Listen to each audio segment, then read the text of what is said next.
Hello student, NEET PYQ series का question number 24। Consider the following statements A and B and identify the correct answer.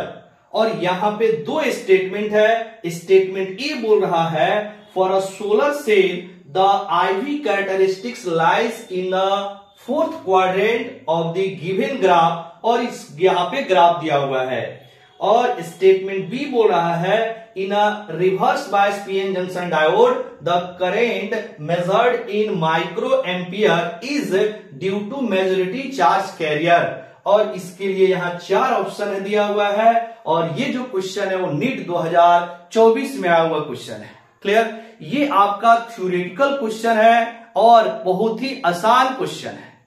अब देखिएगा, statement A को हम फिर से एक बार रीड कर रहे हैं। For a solar cell the IV characteristics lies in fourth quadrant in the given graph. तो जब हम लोग सोलर सेल के लिए IV कैरेक्टरिस्टिक्स जब ड्रॉ करते हैं तो कुछ इस तरह का आपका ग्राफ आता है। क्लियर? यानी जो आपका ग्राफ होता है वह फोर्थ क्वाड्रेंट में लाइज करता है। इसका मतलब है जो स्टेटमेंट ए है वह ट्रू है, बिल्कुल सही है। क्लियर? अब आते हैं स्टेटमेंट बी पर। In a reverse bias PN junction diode the current measured in microampere is due to majority charge carrier. No, majority charge carrier के कारण जो करंट होता है वह माइक्रो एम्पियर में नहीं मापा जाता है। माइक्रो एम्पियर में जो करंट मेजर किया जाता है वह mainly due to minority charge carrier.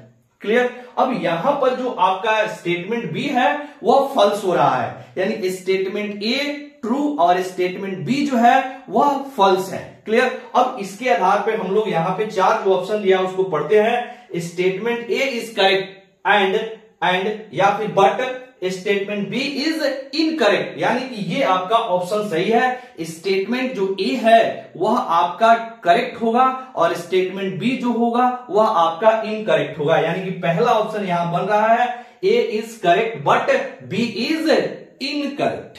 Clear? यानी कि फर्स्ट ऑप्शन बिल्कुल सही है।